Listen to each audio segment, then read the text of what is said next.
Hello, everyone, and welcome to Digital Youth Future Talks. My name is Abdullah Rafi, and I'm your Digital Youth Program Specialist here at SAIT. What is a Future Talk? Well, Future Talk is an opportunity to connect youth and industry experts together to really demystify the digital ecosystem. So who are they? What do they do? What do they do on a daily basis? Who knows? We'll find out, I guess. Specifically today, we are going to be highlighting a specific emerging technology and focus in the industry of digital, and that is cybersecurity. And why are we doing that? Well, October is Cybersecurity Month. And we are being joined by Andrew Campbell. Andrew Campbell is an instructor here at SAIT, specifically in the School for Advanced Digital Technology. Andrew, thank you so much for joining us today. I'll let you kind of go with it and tell us about yourself.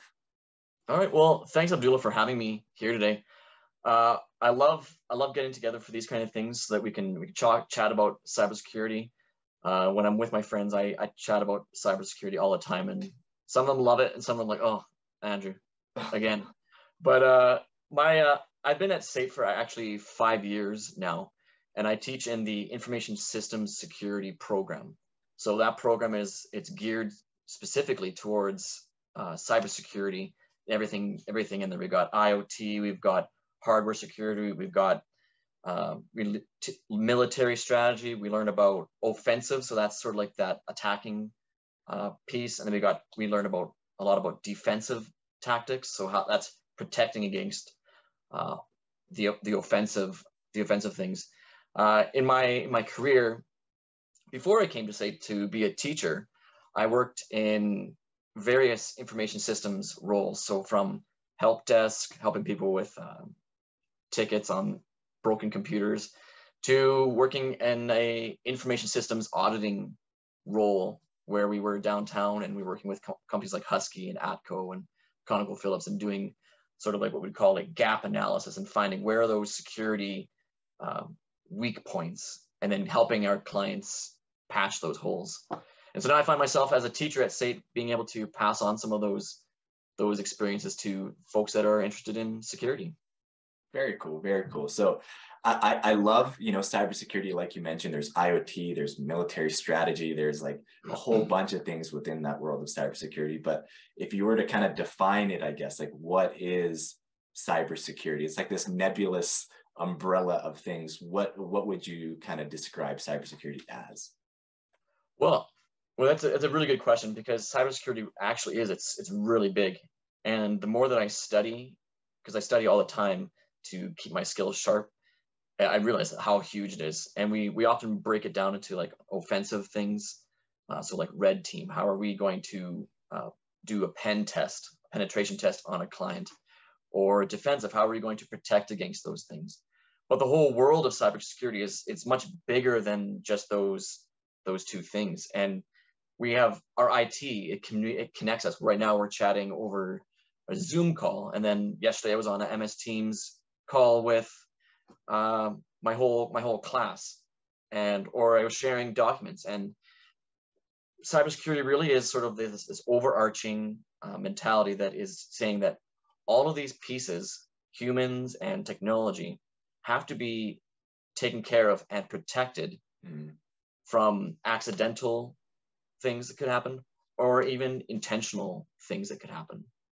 Yeah, it's cool to kind of think about all those invisible things that are in place that maybe we as like individuals are interacting with every single day. We don't even notice it. And it's like happening all the time. And, when I first started to learn about cybersecurity, I guess even as a youth, maybe when you first start to look at it, your understanding of that technology kind of comes from pop culture, I guess. So you're looking at people like hacking or like matrix lines coming down and stuff like that. How accurate is that? So like movies? Yeah, like movies and pop culture and stuff like that. Like what's that representation of cybersecurity and maybe a youth's understanding of it when they first kind of interact with it? There are some things that are accurate, and there are some things that are really not accurate. Yeah. So and when I watch those movies, I think they're fun. But I'm like, oh, I don't know. That doesn't seem very real. But if you've ever seen Mr. Robot, in there, the main character, he does some things that when he's typing on the screen, and as a person who has done things along those lines legally, I watched what he's typing in, and some of those things were legit. And the people that did that show they did their research on things, because I think if they didn't, people like me and my colleagues would look at it and be like, yeah, that's not real at all. But if you go back to things like longer ago, like this is an old movie, but The Net with Sandra Bullock, this is an old movie. But a lot of she's throwing like floppy disks into computers, and she's able to take down the internet or whatever. That's not real. Okay. And you mentioned, you said that you legally do it. Yes. I guess, do you want to kind of expand on that? What do you mean by that? Yeah. And that's an important distinction, because a lot of people can get in trouble. And we've even had like even recently politician who went and did his own thing with cybersecurity and got in trouble for it. But legally means that you ask permission to do a penetration test and say, hey, we're working with you. We're going to be testing this aspect of your company. And they're like, okay, good. And we sign the papers on both sides, and you're able to proceed. If you don't check with people, then that's when you can get in big trouble. That's when it's illegal, I guess, when you just go on your own whim. So you're saying penetration testing. As a person who's kind of like doesn't really understand that, is that just you at a computer doing things, or like what is, when you're trying to penetrate a company's, I guess, network, what does that look like? Well, that's a really good question, because penetration testing isn't just actually just on the network and with technology. Oftentimes it's trying to see if you can get into the building, like physically opening up doors, or preparing false badges to see if you can get past security. Or I was on an audit once, and our task was to see if we can get into the server room. And that was sort of our quest. Can you get into this? Because if you can get in there, you just bring a jump drive or a floppy, or a USB. Okay. And if you put it into the server, then you can take down the entire organization. And so our main finding was that it wasn't that hard. I think I even just said, hey, can I go in there? And they're like, sure, you look like you belong here. So that's an example of also penetration testing. And then you can go in even further. You can go into like networking and doing network scans, and what we would also call a port scan. So if there's like a web server in somebody's company, you do a scan of that machine, and then you can find that, there's actually a way to break into that machine or circumvent that means like taking a sidestep around the security that they put in place. And it's all over the place.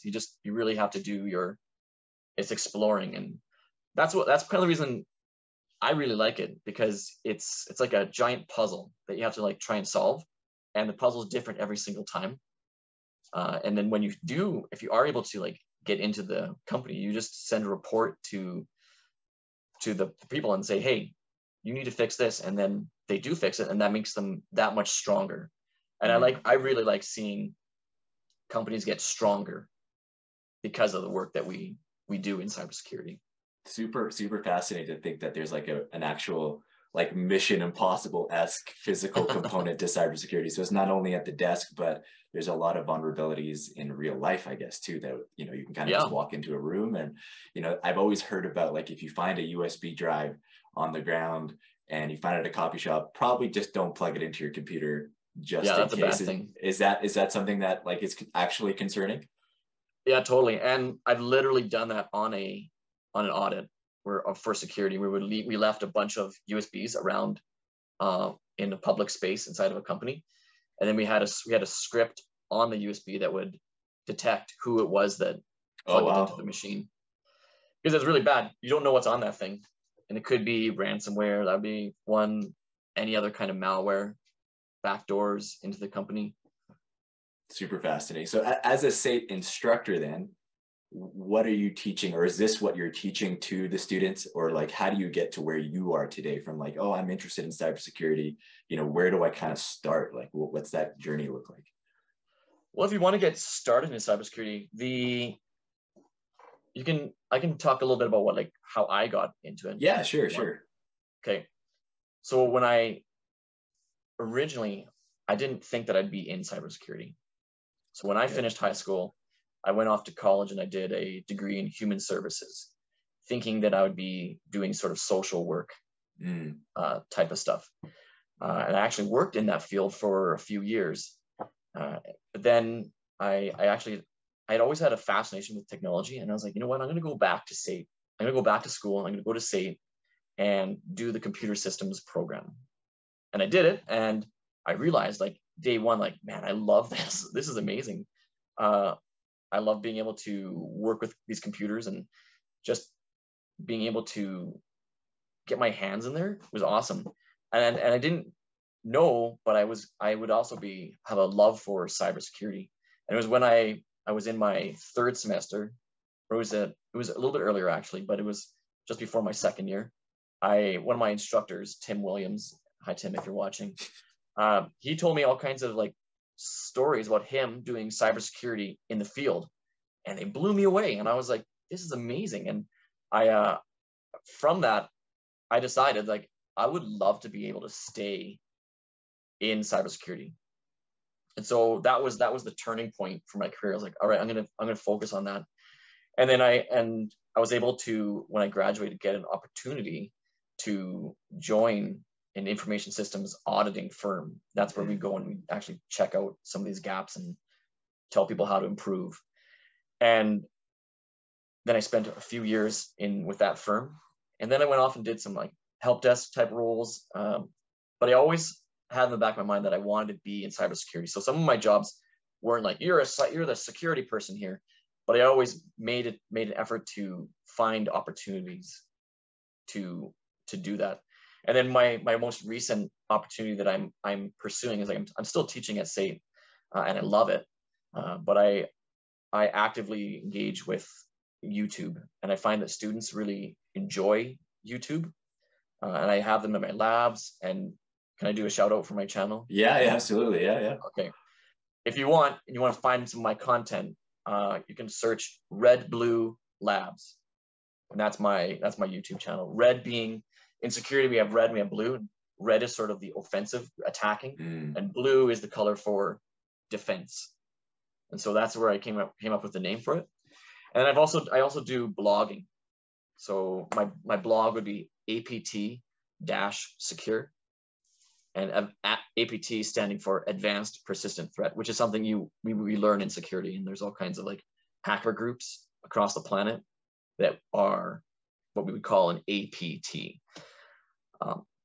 But I keep my skills sharp with that. So when I'm doing the videos, I'm practicing and I edit it. I'm like, okay, that didn't work properly. Okay, let's do it again. Or the blog, it's getting my thoughts out there and be like trying to I'm trying right now build into the cyber community.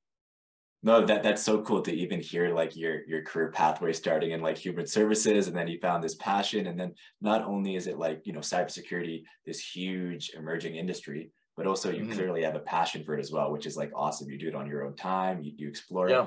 So to kind of go back, so we're talking about your not being such a linear career pathway, but human services. When you go back to high school, even before that, and kind of going into the shoes of a youth, I know for myself, like when I was a kid, and I think all kids, they want to be marine biologists for some reason. And that was the same for me. But what did you see yourself being in that sort of like grade 7, grade 8, before human services, before cybersecurity? What was that dream kind of job?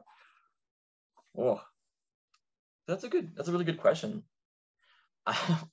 Grade 7, I don't know if I was thinking about what I wanted to do when I was done like public school. That's fair. I was very preoccupied with like playing video games. I played a ton, and playing video games doesn't mean you're going to be like you should be in IT, but I really liked it. And we had our computers, and I definitely broke my parents' computer 2 or 3 times, and we had a serious conversation about, yeah, Andrew, don't mess around with that stuff. I'm like, okay. But I think I always had a knack for tech stuff, but I wasn't really thinking past high school until I got into high school and I was in grade 12. I'm like, you know what, I think human services would be a really cool thing to do. And I think that's important to kind of share with you too, because, some people might have a plan And so people might discover that plan as they begin to learn and kind of jump into post-secondary and see what their Totally. interests are. That's totally okay to kind of even to showcase how you were in a completely different industry and you're able to pivot out and even find a different passion on top of human services. So really fascinating there. Something I always love to ask, what was your favorite subject back in the day? My favorite subject? Yeah. I liked, I did like biology. I thought that was a fun class. I liked, I did like any like computer classes that I could do. I really enjoyed digital design. It was kind of fun, like making websites was kind of neat. What else did I like? Or what maybe didn't you like? Oh, what did think about what I did like? What I didn't like, I wasn't keen on chemistry. I wasn't keen on that class, and I wasn't keen on a gym class either. But hey, yeah, whatever. Well, maybe that's following into the stereotype of IT, but maybe let's. I know that's why I hesitate to say it. So, but yeah, before, we all have that kind of first job. I always talk about in future talks, yes, I'm now in this digital field and I really enjoy exploring emerging technologies, but I started in my humble beginnings at Superstore at the produce section. What was your first job before jumping into this whole career journey? Well, when I was going to college to do human services, my first job was a gas jockey. So at co-op, when you go and you person that's filling up your gas, I did that for a couple of years, and then I liked it actually. Being outside was kind of fun.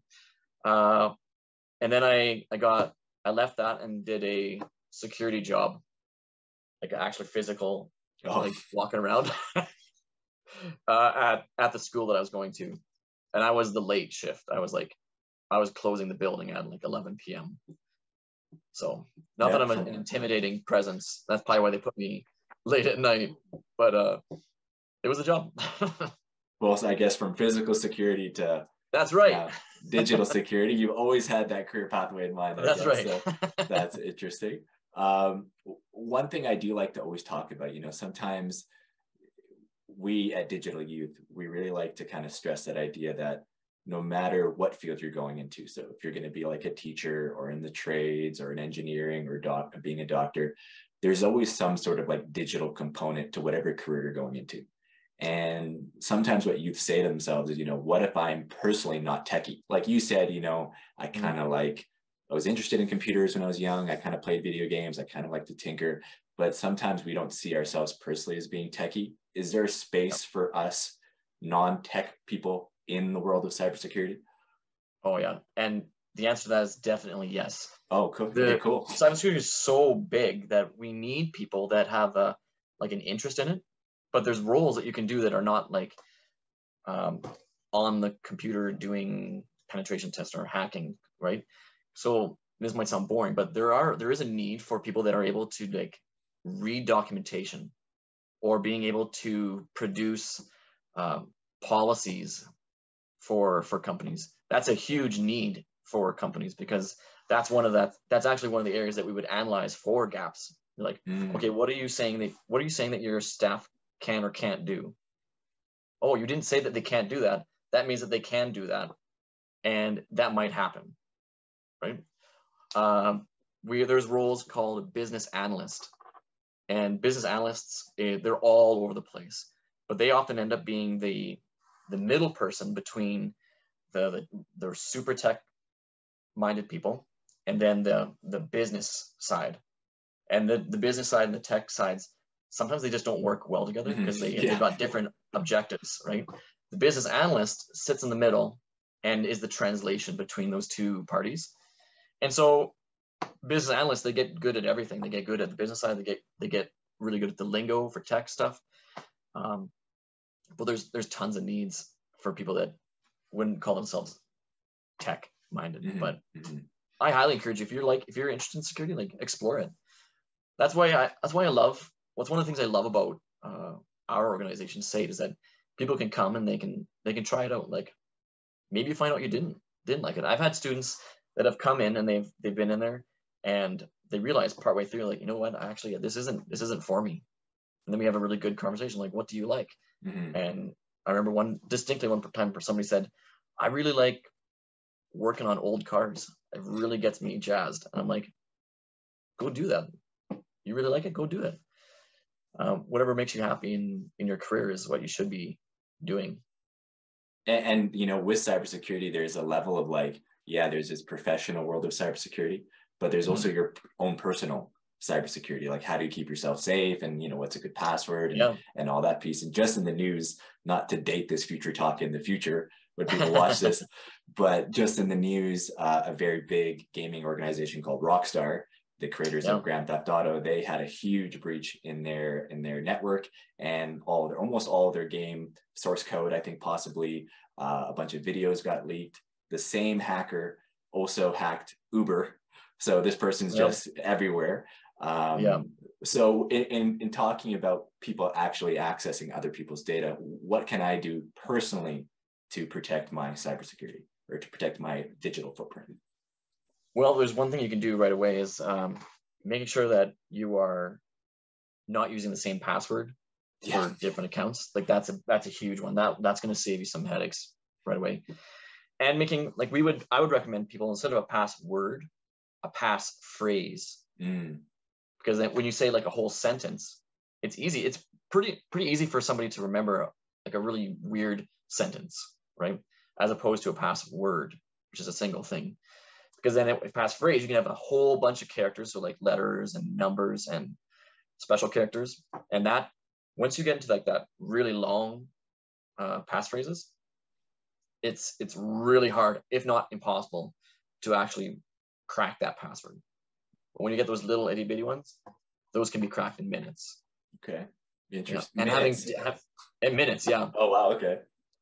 And then it is good to like, don't use the same one for different sources on the internet, right?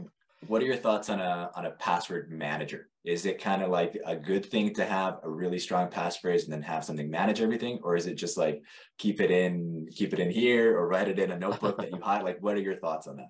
Yeah, well, I know if there's any security people watching now, their ears are burning right now to say, what does he say? What does he say? I'm like, I can't believe that, Andrew. A password manager is a good thing, and we should use it. But you, like any service that you subscribe to, you have to be aware of it, because we did have a password manager in like even a month ago that was compromised, and millions of people's credentials were leaked. So you gotta be really careful with it. But for the most part, I always hear security-minded people, and myself included, would recommend a password manager. It is a good thing. You remember that one phrase, and it encrypts all of those other places for you with unique. You couldn't even remember those ones they create, because they're just they're just like a bunch of characters, and you'll never memorize those. Okay, that's good to know. I'm all into my password manager, so it's good. It's not like a little notebook that I hide in my desk or something. Andrew said this. And being careful what websites you go to as well. You know, make sure that it's a HTTPS. That's a big deal, because if you're going to a website that says HTTP, that means that it's not secured. And so the traffic going to that website could be acquired, or it just says something about the person that owns that website, that they probably don't have good security process built in. One thing I have wanted to ask, because now you're talking about, or you talked about that pen testing piece and like, you know, getting people's data. What are your thoughts on like connecting to public Wi-Fi networks? So you go to a Starbucks, you go to an airport, and they ask you to jump on it. I've always heard that maybe you shouldn't be doing things like accessing your bank, or, you know, doing some like important stuff that's attached to credentials. Is that a concern? Yep. Oh, okay. Okay. The thing that you heard is correct. You really do need to be careful. And even literally yesterday, I was teaching a class on what's called a man-in-the-middle attack. Okay. Where it's a machine that's in a network that tricks you into sending your data through them before it goes to the internet. And then once it goes through you, the bad actor, you can just harvest all of their confidential information. That's one of the biggest risks for those places. So like coffee shops are terrible, right? In general, I never use public Wi-Fi. Ever. And if I ever, Okay. yeah, I would sooner tether to my phone and use Mm. my data than use public Wi-Fi. I mean, you can do a scan of the network and see who's on it potentially, but you just never know. It could be literally somebody sitting in their car outside the coffee shop with their network, with their computer open, connected to the Wi-Fi and grabbing data. Well, I guess that's the importance of, why we're highlighting cybersecurity, because there Yeah, are vulnerabilities and there are ways for people to get the information, but at the same time, there's a whole industry that's working to fix these issues and kind of keep your information safe and private. Andrew, this has been so awesome. I always yeah. do like to end on a one question. I'm in high school. I've listened to this. I really enjoyed it. How do I get started? Maybe we're not there yet. They can't jump into post-secondary. Maybe their class or their school does have something like cybersecurity classes. Maybe it doesn't. Yeah. I'm passionate about it. What can I do? All right. There's some really good things you could do. And for the folks in high school, I recommend you do this. If you're interested in cybersecurity, go in and watch. And I'm not trying to plug myself, but I'll plug somebody else maybe. Watch some YouTube channels. There's tons of cyber YouTube channels out there. Like, what about those things that they're doing is interesting to you? Like, and answer that question.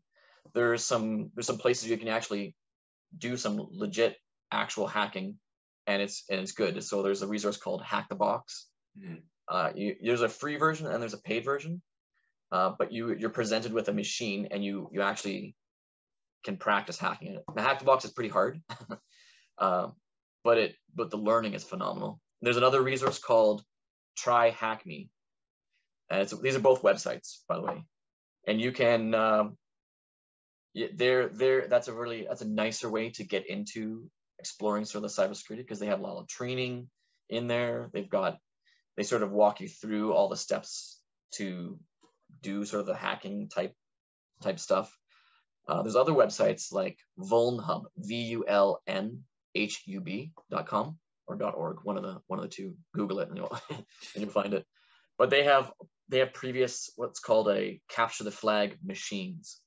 Mm-hmm. And we haven't talked about capture the flag, but it's super fun. And it's basically like pre-built, or not pre-built, but they're machines that have been made by people, and then security people get together and we compete to hack the machine, and you get points for being able to get how deep into the system you get.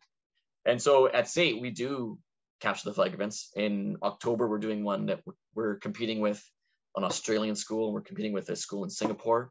And then SAIT. So we got these three schools competing for the top. And then myself and a colleague, we also run capture the flags at SAIT. And we get students to build machines. We get students to mentor other students. So if people do come to SAIT, you're likely going to have an opportunity to play in this. It's a game, but it's super fun.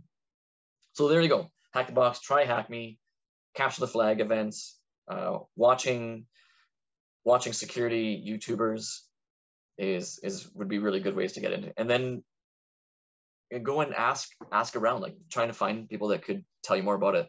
That's how I started at SAIT. I asked somebody who was in tech, and he's like, you know what, I think you should try out computer systems, Andrew. I'm like, okay, I'll try out computer systems. And then I ended there, and now here I am, however many years later. Well, Andrew, thank you so much for your time. It's been so much fun to talk to you, get to know about sort of your personal story, all these awesome resources, discover sort of that, there is this Mission Impossible-esque side of cybersecurity where people are going into buildings, which still kind of blows my mind, but I guess it's a part of the industry. This is Cybersecurity Month. So for youth joining us, we are going to be having another expert next week and every week in the month of October to dive deeper into cybersecurity. Andrew, it's been a pleasure. Thank you so much. And I'll talk to you again soon. Awesome. Thanks. See ya.